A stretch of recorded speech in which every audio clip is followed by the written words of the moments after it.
asko hitz egiten duen pertsona da. Nei esatea asko hitz egitela, baina ez egiten hainbeste zego bat. Zer da hiztun zaharra izatea? Hizkuntza bat sehaskatik jakitea. Zer da hiztun berria izatea? Hizkuntza bat bigarren hizkuntza gisa ikasten duten pertsonak dira. Alegia, hizkuntza hori ama hizkuntza ez dutenak. Gaurko programan hiztun berriei eta ezain berriei buruz arituko gara. Nafarroako bertso eskoletan kokatu duten ikerketari buruz hain zuzen ere. Horretarako Ekinezapiain ikertzaile eta bertsolaria elkarrizketatuko dugu. Bertsoaldi desberdinak ere prest ditugu zuen gozamenerako. Gaurko programan lakuntzako eta Orozkoko bertsoaldiak entzungo baititugu. Hauxe da Nafarroako bertso eskoletako hiztun berrien eta ezain berrien hitzetik hortzera. Hastera goaz. Oski amakin Elene emaitz, Sara Anerta Xabierren, bertso irakasle nauzuen ibai, asteazkenik asteazken. Libretatxo bat, boligrafo bat, horrek ematen dit jaten.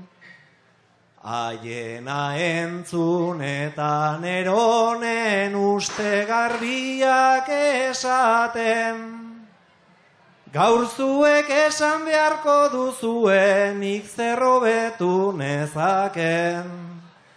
Gaur zuek esan beharko duzue, nik zer hobetu nezaken.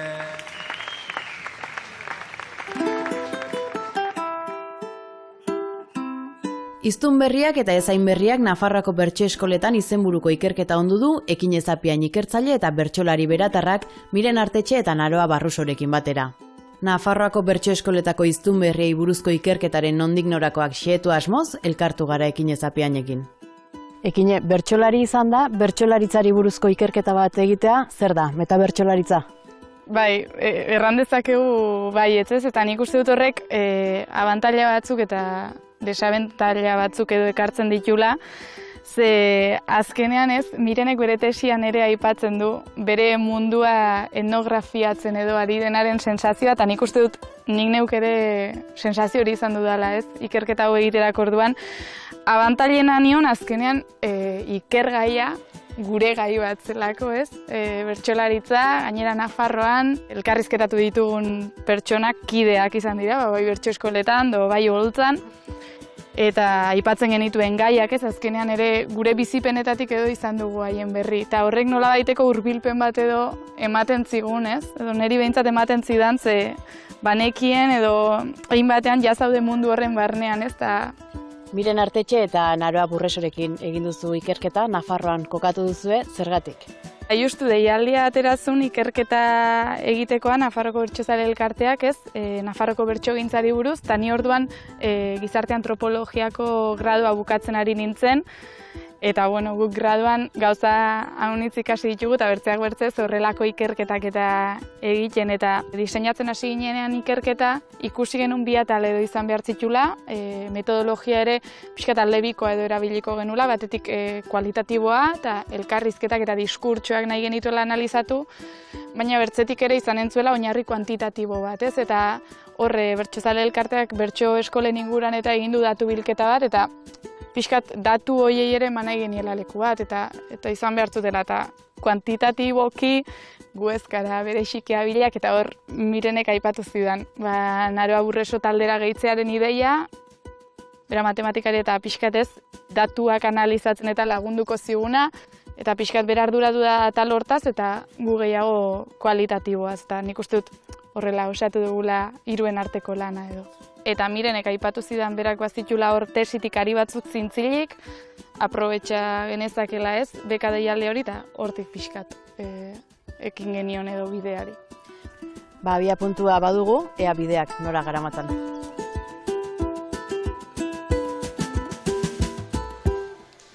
Bueno, aurtengo jaietan pregoilariek izan dire berbalagun taldekoak. Bai, hor ikusten dozu esen txapel berde du noiek. Berbalagun taldea, ez dakit duindala 10, 12 urte edo 11 urte edo hasi zen, 10-etik gora.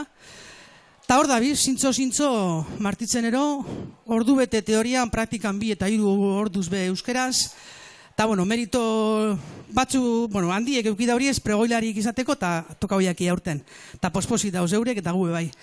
Da horregaz lotute, zuok biok euskera etxetik kanpo ikasi behar izan dozue, eta garai hartan, ez zegoan berbalagun talderik, imaginetan dut zuek topau behar izango zenduela zuen txokotxu edo euskeraz lasai eta egiteko praktikatzeko eta horren inguruen galdetuko zuet. Zelan izan zan zuen hasikerako denporatzu hori eta zelan egiten zenduen kontaktu euskeraz eta euskeragaz eta bar? Nik astolan sartu ninduten, han euskera nuen lana, etxean beti erdera utxez, euskeraz lagunen gana. Nere konplize hoiek bilatuz, etxez kanpo banan bana, ama hizkuntza ez duzunean, hizkuntza da zure ama.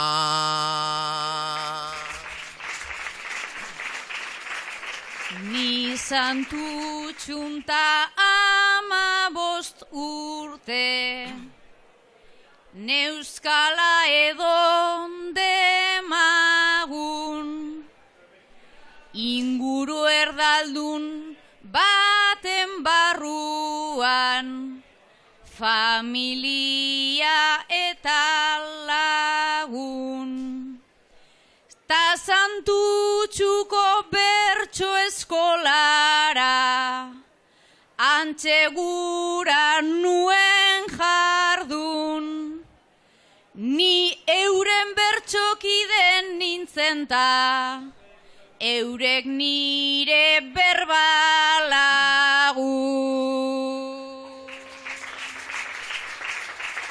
Urretxun jaio nintzen taumetan, erdera nuen bapoa, gero Zumaira bizitzera joan, garrantzitsua datoa.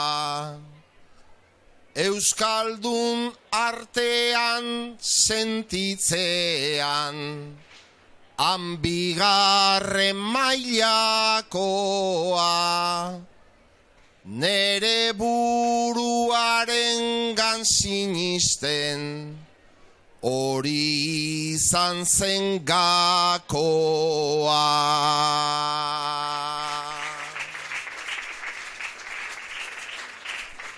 Zure buruaren sinisten, horrela zinen aritzen, ze euskerazko zirkulu batzuk izan genitun murritzen.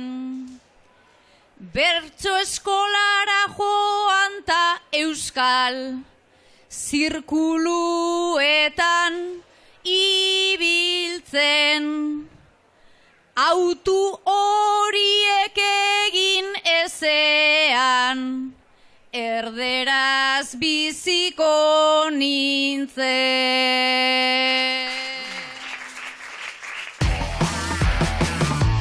Udako egunik zoriontsunak pasa ditut atortxun.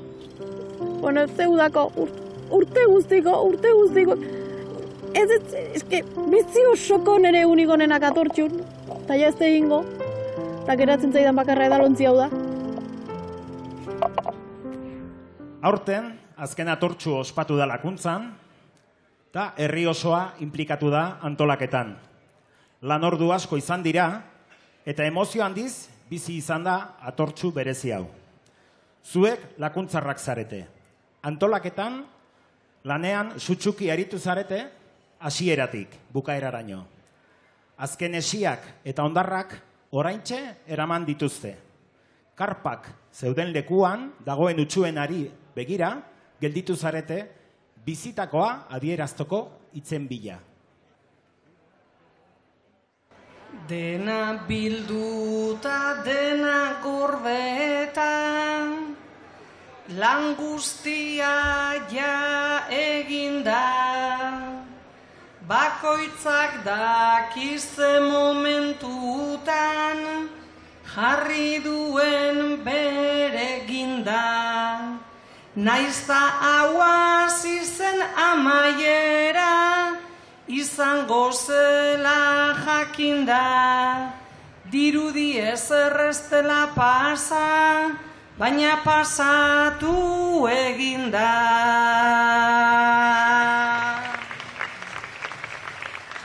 Hamar urtera gogoratuko dugu hau dena gerora, naiz eta lanak erregintuen egon baikinen gustora.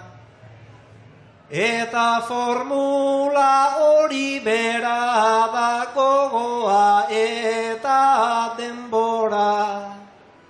Hainbeste jendek zapaldutako belarra luzatuko da. Jaso ditugu Kleenex zatiak baso hutsak ezkutatu. Herri lan batek sortu du auta hori ez daiteke ukatu. Hartu dezagun gau bat atseden ta sentipenak trukatu. Garbitu dugu zelaia baina borroka ez da bukatu.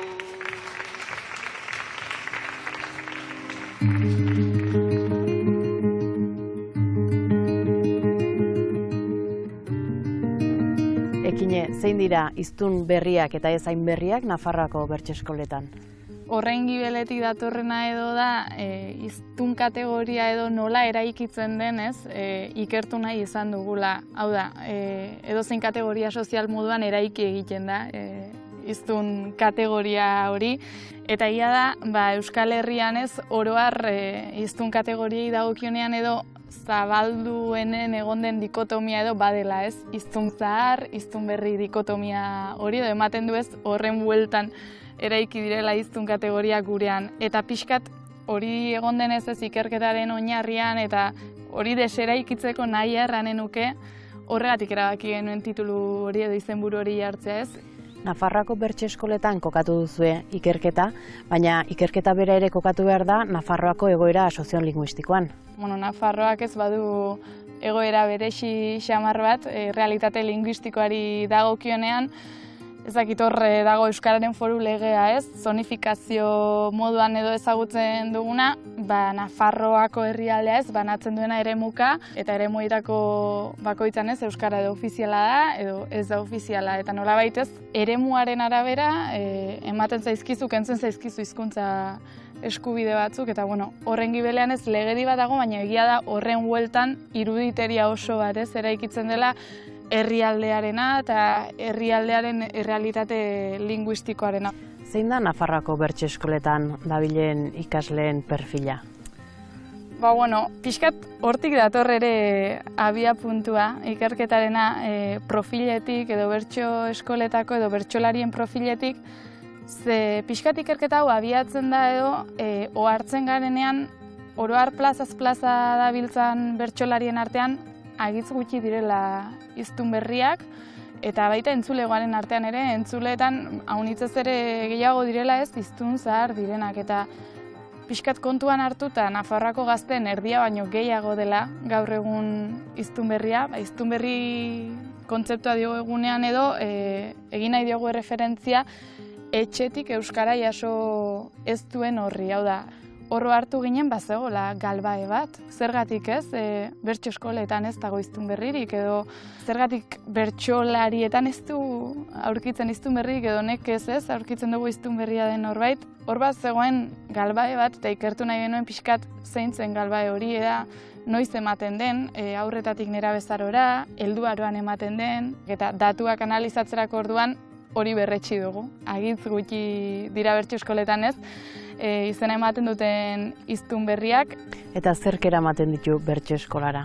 Egia da galdera zaila dela ez, bertsolari bati galdetzen diozunean, eta zu noiz egin zara bertsolari ez, zaila da erantzuten, eta egia da unitzek bertso eskolan izena ematen duten unea edo aipatzen dutela ez, nolabait beraien bertsolari ibilbidearen hasiera moduan edo pixkat hor topatzen dugu lehenengo aurre iritzia. Ematen du, etxetik bertsoari buruzko erreferentziaren bat edo jaso baduzu, errexago izan entzarela bertsolaria, eta hori aurre iritzi bat bertzerik ez da ez.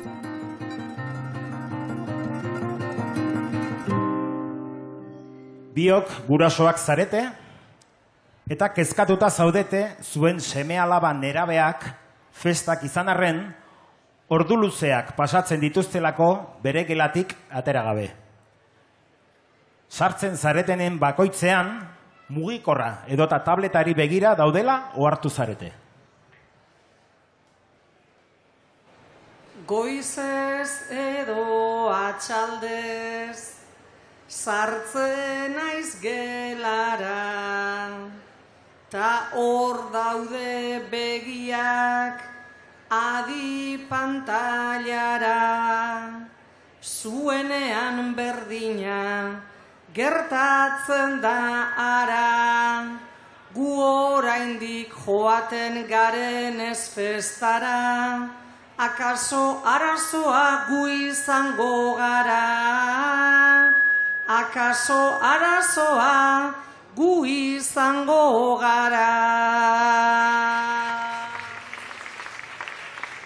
Pote bat hartu eta gure herriko plazen, artean ez dabiltza, kantatuaz ozen, etxean daudetani, nau urduri jartzen, goizez zein arratsaldez ez dirateratzen, ta euren adinean gu ez ginen sartzen, ta euren adinean gu ez ginen sartzen.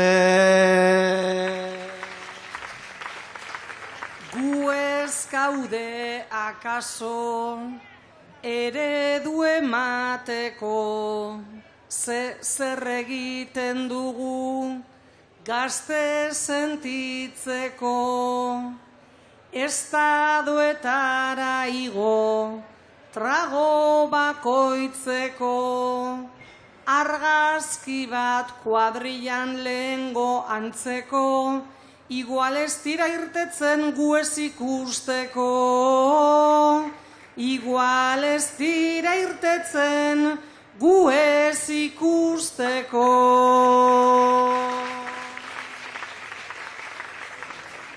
TikToken da bilbera, aurrera atzera, eta problema ez aldugu hori bera. Hashtag lakuntzar festak, atzekoz aurrera, alaxe esan diot, hau bere aukera. Hashtag atorra eta atera kalera. Hashtag atorra eta atera kalera.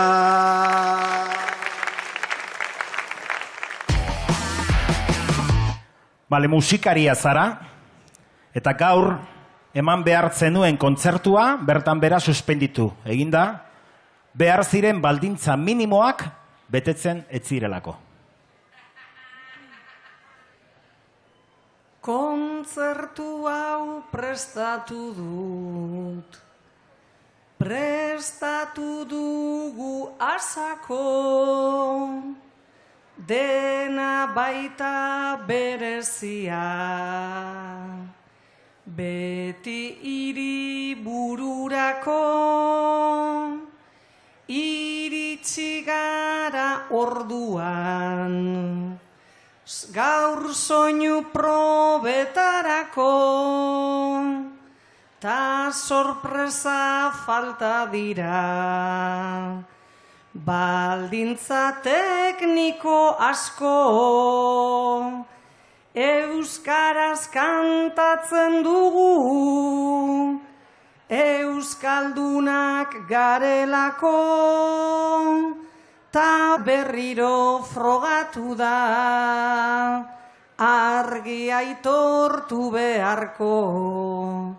Ta berriro frogatu da, argi aitortu beharko.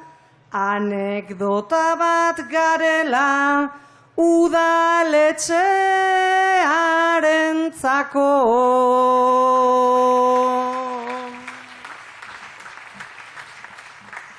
Kontzertua ez jotzea, akaso ez da txarrena, begirunearen faltak ematen du berezpena, nola ia ez deusa den, gu haientzako garena, lau adierazpen eginda, konpontzen dute problema, beraiek ematen dute, parte hartzeko baimena, kobratu egingo dugula, ta isiltzeko ordena.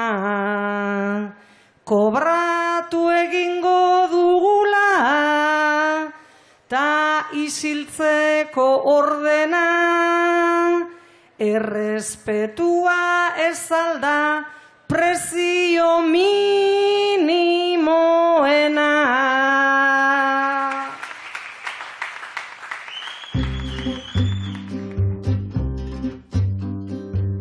Ikerketan bertan, hizkuntza legitimitatea aipatzen da, zer da? Hizkuntza legitimitatea da ulertzea hiztun batzuei autoritatea ematen zaiela eta aldi berean bertze batzuei kendu egiten zaiela, ez? Hizkuntza legitimitatea ulertzeko ulertu behar dugu ere zer den hizkuntza ideologia, pixkat hortik datorrelako. Hizkuntza ideologia izanen litzateke hizkuntza baten inguruan, hizkera jakin baten inguruan, ez? Hizkuntzei dagokionean ditugun sinesmen eta ideia guztiak, ez? Eta pixkat tokian toki eta lekuan leku aldatu egiten da hizkuntza ideologia hori. Orduan, hizkuntza ideologiaren arabera, hiztun bati autoritatea ematen zaio edo kendu egiten zaio, ez? Eta hizkuntza legitimitateak zertan eragiten du bertsolaritzan? Nolabait hiztun legitimo ulertzen da hiztun zahar dena. Hau da, etxetik ez, euskara jaso duena. Eta aldi berean hori ikusten dugunez hiztun legitimotzat, hori jotzen dugu bertsolari legitimotzat. Eta ematen du, hiztun legitimo gisa irakurria ez bazara, beti kostako zaizula bertsolari legitimo gisa irakurria izaten. Ekine eta zein izan dira ikerketaren ondorioak? Ba, bueno, ateri dugun ondorio nagusiena, erranen nuke dela, hasieran genuen uste hori edo berretsi dugula, eta datuetan eta nahiko evidentea dela ez dagoela hiztun berririk Nafarroako bertso eskoletan agitz gutxi direla. Hain zuzen ere, bertso eskolak aipatuta edo datu bat emateagatik, hasteko ez dago hiztun berriz soilik osatutako bertso eskolarik, ez dago. Eta gero, hiztun zaharrez osaturikoak edo hiztun zaharrak gehiengoa diren bertso eskolak 10-tik 8 dire, eta hiztun berriak gehiengoak direnak 10-tik 2, ez? Bertze ondorio nagusia izan da, lehen aipatzen genuela nolabait, hiztun ontzat, euskal hiztun legitimotzat hartzen den hori dela bertsolari legitimoari, bertsolari onari eskatzen zaiona. Nolabait lotuta doazela bi kontzeptuak eta super bertsolaria irudikatzen dugunean, irudikatzen dugula superhiztuna eta nolabait ez, euskaldun zaharra izan litzatekena edo. Pixkat hori berretsi du ikerketa honek eta orduan hiztun kategoriaz ari garenean hor badaudela kontua unitzez, azpitik atera behar ditugunak, ulertzeko ere zergatik ez, hiztun berriei nolabait eteten zaien sarbidea bertso mundura edo bertsolari izatera, ez, pixkat hor hiztun kategoriei erreparatu behar diegola lehendabizi gero ulertzeko edo aldi berean, ez. Anerren hitza, Kaspar edo Kasparra ere esaten zaiona. Edo Kasparrak izan daitezke. Kasparra zer den hori badakit, ez badabil hain desberdin, ume txikiek izaten dute, gure herrian atsegin. Urtarrile hasieran irteten da primeran ta bide bat oidu egin. Karameloak botatzen doa Meltxor ta Baltasarrekin. Karameloak botatzen doa Meltxor ta Baltasarrekin.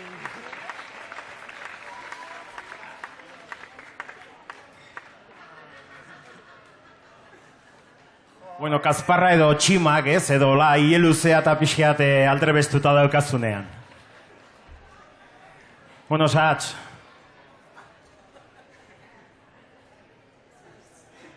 Pirrinke. Pirrinke. Bat ere ez da asmatu eta horixe ez da merkea, nola mantendu liteke hola, bertsolari atentea. Nik pentsatu dut jupi, enaiz bizi urruti, hori da nire suertea, nire herrian txirrinta dugu, gogo bizita fuertea, nire herrian txirrinte dugu, gogo bizita fuertea. Asatz, tori Pirrinke jolasteko gero. Gure aiton abinek eta guraso batzuk ere horrekin orduak emango zituzten. Bueno, eta azkenengo hitza, jolas tarte hau bukatzeko, onintzari, Paatxine tokatu zaio. Paatxine. Horritxo baten idatzi dute, ez laguntza eta ez pista, baina buruan bombila batek egin dit oraintxe kliska. Zerrote da Patxine, hause da jakin mine, ni naiz oso neskalista, Francisco Patxi bada euskeraz, Patxine Franziska, Francisco Patxi bada euskeraz, Patxine Franziska. Hartzazu zure Franziska, aztatu duzun. Paatxine edo enbutua,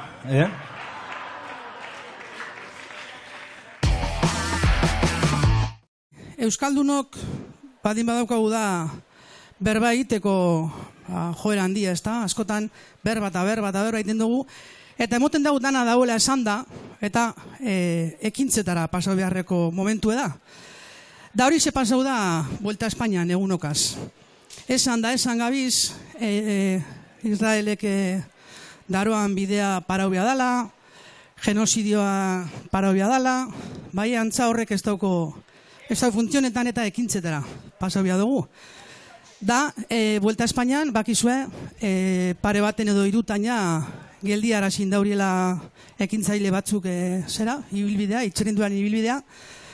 Da hortxe gabiz, txirrindularien ibilbidea bai, gelditu iten da, baina genozidioa parau ezinean gabiz.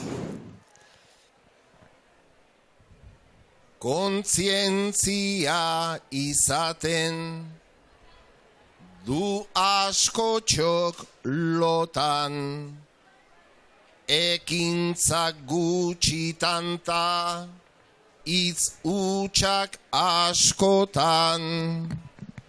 Buelta kadabil bideen errotan. Vuelta Espainiako etapa eten da borrokan. Munduko historiaren etapa beltzontan. Munduko historiaren etapa beltzontan.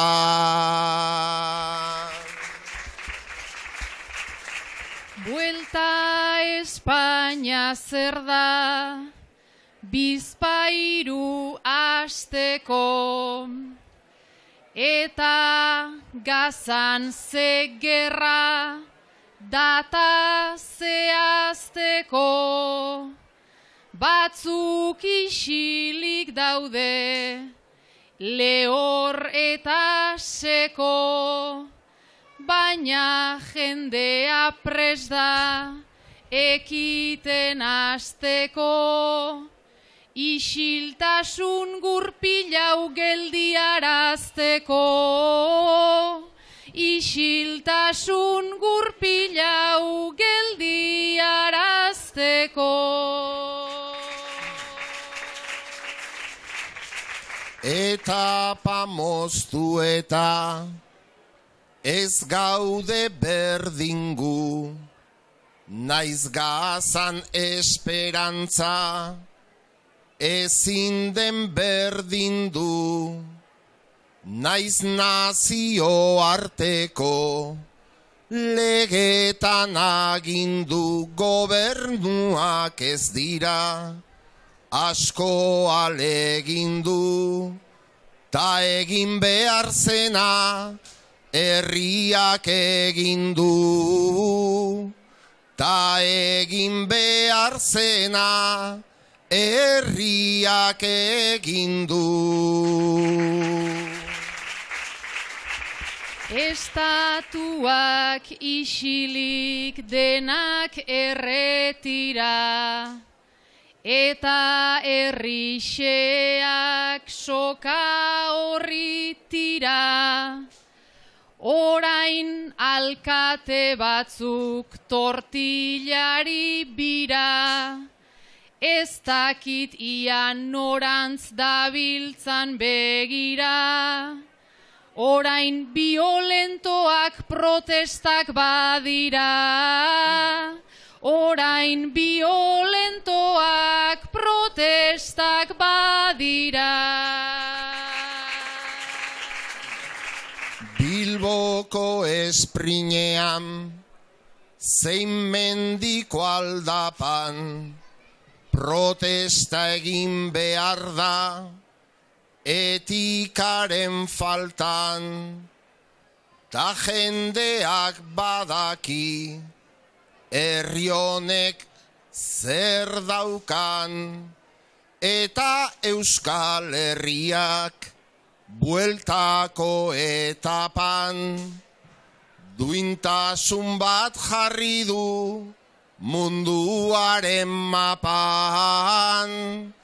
duintasuna jarri du munduaren mapan.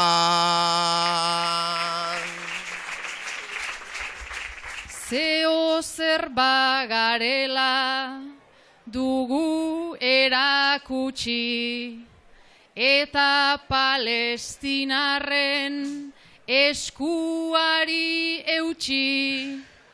Noski horrek Israel ez du guztiz hautsi, baina lere eta pantxistua iruntzi. Porrot simboliko bat ere ez da gutxi. Porrot simboliko bat ere ez da gutxi.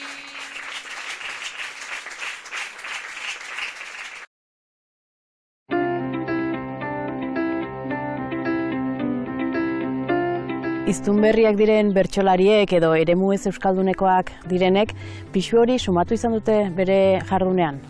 Bai, dudarik gabe, eta gainera erran nuke hasieratik ez, adierazi dutela ikerketa hau eginen genuen ideia edo helarazi genienean, eta elkarrizketa egiteko proposamena, eta hasieratik nabaritu nuen nik behintzatez nolabaiteko esker sensazio bat.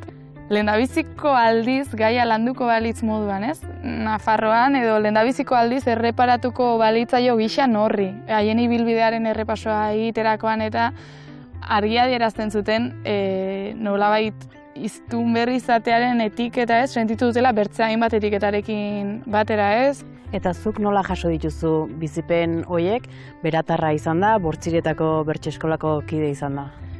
Hasieran aipatzen unez, pixkat gure mundua etnografiatzearen beldurra, eta nik onartzen dut nire posizioak edo hasian ere bai pixkat kezkatzen indula, ze gindoa zenez, Iztunberrien galbaeak eta ikertzera, eta oztopoak eta ikertzera, eta nik eraten joe, ez ni iztun zahar, gainera gune soziolinguistiko euskaldun, gainera Bortziretako bertseskolako kide bezala ez, haunitzetan topo eginen, nire aurre iritziekin edo ez, nik bidean egindako gauza batzuekin edo pentsatutako gauza batzuekin.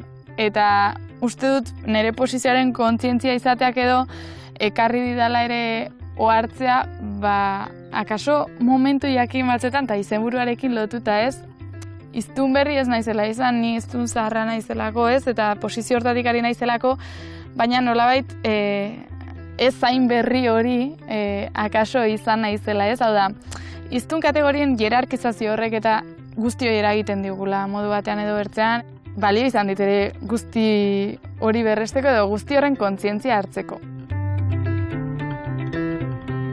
Nila nazkatu naiz festa guztitan denentzat otorduak prestatzen, kozinatzen, eta mantalak kendu eta bakizuteze nige festa ingoetela. Aio. Orain arte, zuek arduratu izan zarete etxean festetako otorduak prestatzen. Lehenengo urtean neka-neka bukatu zenuten eta aurten planto egitea erabaki duzue. Festa desberdinak izaten ari dira zuen etxeetan eta zuentzako. Beti lanean egin dugu geure jira, eta planto egiteko ordua iritsi da. Burladerotik nago nirei begira, ta ez da hainbesterako egia esan tira. Ogile horra janda ere bizi dira, ogile horra janda ere bizi dira. Etxeko andre jendea eskertu da gutxi, gizonen paelek bai ospea nagusi. Gusuk alde ertzean amantalta guzi, aurten dena irten da lehorta itxusi. alde egin dugun arte ez gaituzte ikusi, alde egin dugun arte ez gaituzte ikusi. Orain arte festetan panorama ilun, orain planto eginda gozatu dezagun, baina plazara joan da egoera ezagun, zuek ere menezanez horren beste lagun, buru batzuk segutxi aldatu zaizkigun, buru batzuk segutxi aldatu zaizkigun. Txosnako menuari jarri naiz begira, urtetan izan dugu hainbat jira-bira, albondigatik hasita gauza pijira, aurten gu ez gaudeta ikustazu tira, xolomoa eta gazta berriz bueltan dira, xolomoa eta gazta berriz bueltan dira. Esan genuen eta zirudien broman, gure ama etxean lanean egona, orain jaietan dabil niki eta gona, naizta mierda bat izan txosnako beikona, eurentzat ta guretzat hori da dagona, eurentzat ta guretzat hori da dagona. Urte batez gelditu eta ze problema, baloratuko dute gure almena, alere gure alde da gertatu dena, aurten bai aurten egin dezagula dena, sekula egin dugun gau pasa honena, sekula egin dugun gau pasa honena.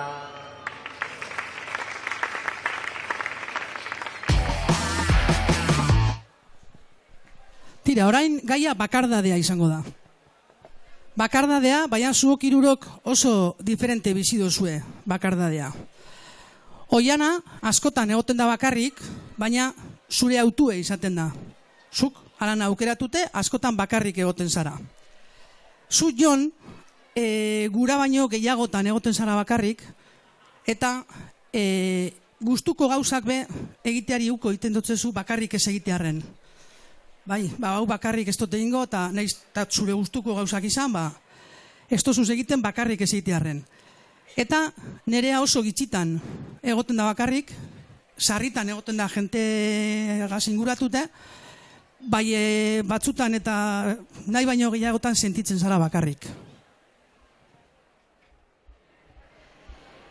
Juergan lantzean, lantzean, juergan lantzean, lantzean, soziablenen antzean, isiltasun asko dago irriparronen atzean, irriparronen atzean, juergan lantzean, lantzean. Goizez laneko jarduna, goizez laneko jarduna, bilerak edo laguna, ta ze gustora hartzen den etxeko isiltasuna, etxeko isiltasuna, goizez laneko jarduna. Naiz ez duen ezer txarrik, naiz ez duen ezer txarrik, sarri ez daukat indarrik, Askotan ez dut afaltzen, ez jatearen bakarrik. Ez jatearen bakarrik, sarri ez daukat indarrik. Ta niri jendeak kalte, ta niri jendeak kalte, berbetan aspertu arte, azaleko elkarrizketek ni ito egiten naute, ni ito egiten naute, sarritan jendeak kalte. Tristura edo apuru, tristura edo apuru, edo ez pasaude seguru, nere deitu idazu eta sakonitz egingo dugu, sakonitz egingo dugu, zepena eta apuru. Non poteatu ez dakit, non poteatu ez dakit, bakarrik ez joateatik, kuadriakoak guraso bilakatu zirenetik, bilakatu zirenetik, non poteatu ez dakit. Bai antzeko euren grina, bai antzeko euren grina, aurrek aze eragina, haiek bakardadea nahi eta eduki ezina, eta eduki ezina, hoxe aurren eragina. Banik umetaz paso, banik umetaz paso, zuk biedo iru akaso, nik neuk nahiko dut izaten nire problemen guraso, nire problemen guraso, ta nik umetaz paso. Sarri ideiak irakin, sarri ideiak irakin, non diskutitu ez jakin, ta orain aserratzen naiz beti nere buruakin, beti nere buruakin, non diskutitu ez jakin.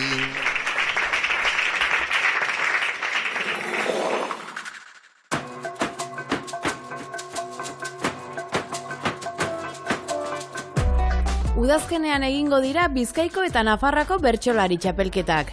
Bizkaiko txapelketa Urdulizen hasiko da irailaren 28an eta abenduaren 20an bukatuko da Bilboko Lakasilan.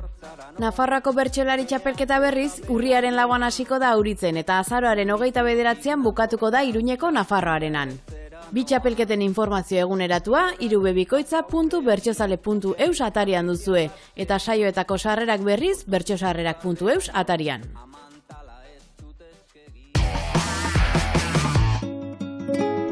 Ikerketak aparte utzita, zuk nola bizi duzu bertsoa eta bertsolaritza ekine? Erran nuke nahiko intensoki, ez? Bere zentzua hitzetan. Bertsoa bada nire bizitzan aspaldi, erranen nuke Nikola sentitu dudala ia betidanik, ez? Presente egonden zerbait eta uste dut egonen dela. Intentsoa bere zentzu guztietan, batzutan gozagarri eta bertzetan sufritzeko, ze ez dut ukatuko denetik eman didala bertsoak. Zentzu honitzetan, gozatzeko aukera honitz, lagun pila bat eta eskerrak, eta nik uste dut hori gabe ez nukela segituko bertso munduaren hueltan, eta noski ez dut ukatuko sufritzeko momentu honitz ere eman dizkit, eta gero momentu horiek aukera ezberdinak ekarri dizkiat eta eskerrak. Txapelketako ze helburu jarri diozu zure buruari? Zaila zait zehazten ze helburu, ze egia da oro har nik uste dut saiatzen naizela horren kontzientzia handirik ez izaten edo pixkat banoala eta etortzen dira gauzak, eta etortzen dira txapelketak eta bukatzen dira txapelketak eta bapatean ja dator hurrengoa, ez? Abidadura ere nahiko bizian bizi garelako, eta ez naiz jartzen pentsatzera ekin zer nahi duzu txapelketa hontatik jaso. Baina uste dut, ariketa egingoa, no? Oraintxe hasten naiz egiten, dela pixkat nik nahi dudala, holtzan nire lekua topatu da, aintzineko txapelketetan kantatu dudanean, kantatu dut pixkat sentitzen nuelako tokatzen zitzaidala, egin behar nuela, ez pasen orain noiz izanen da, ez? Pixkot ere pentsamendu horrekin, eta nahi dut holtzan kantatu, alba da, jakiten hor nagoela eta zertara noan, ez? Eta zer egiten aldu dan edo, ez? Eta nolakoa izaten da txapelketa urtea Nafarroan? Ba, nahiko mugitu erran nuke, batez ere, mugitu baino, aliberean ere ederra zentzu batzetan, ze ikusten duzu, txapelketa beti da itzaki batez, akaso jendeak txapelketa ezpalego eginen elituzken gauzak egiteko, ez? Eta jartzen da jendea lantzera, etxeko lanak edo egitera unitzetan, edo behintzat gehiago elkartzera. Ze unitzetan uste dut ere, bertso eskola unitz edo talde unitz biltzen direla txapelketaren aitzakian, eta pixka txapelketa badela, bertso eskola horiek irauteko edo aitzakia bat, ez? Hitzetik hortzerako gonbidatu guztiei galdetzen diegu zein den euren bertsoaldi, Kutxuna. Zurea zein da?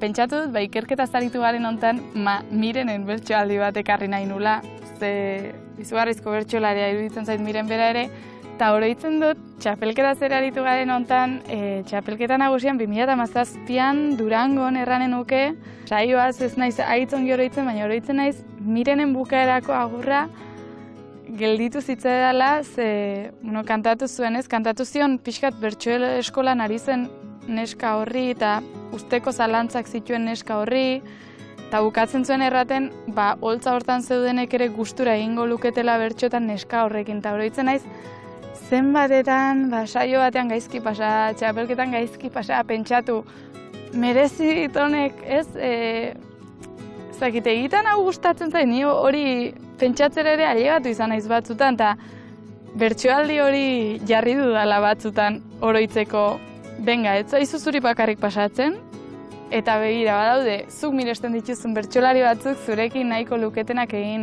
eta hitz lagungarria egin zait, eta erran nuke Kutxuna badela ere egin batean horregatik. Bertsoaldi hori entzunez agurtuko zaitugu, Ekin Ezapiain, eskerrik asko, eta laster arte. Gogoa daukat bertso eskolan, aritzen den neska hortan. Utzi ez utzi, segi ez segi, etengabeko borrokan. Errurik eta damurik gabe, utzezazu ustekotan. Taldiz jakizu bene-benetan, gozatzen baduzu hontan. Izan jaialdi bertso afari, edo triki poteotan. Guk ere zure ondoan egin, nahi genukela bertxotan.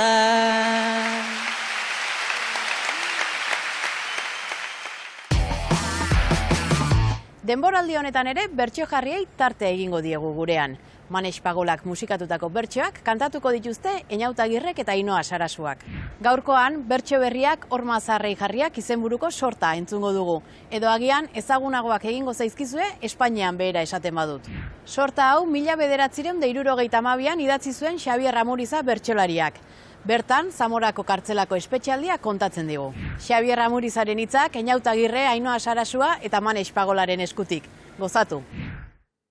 Bertso berri batzuek behar ditut jarri, entzumenik dutenen entretenigarri, katez loturik preso gaituzte ekarri. Kantuz azalduko det espetxeko berri, inozentzian inor ez da dinetorri. Inozentzian inor ez da dinetorri.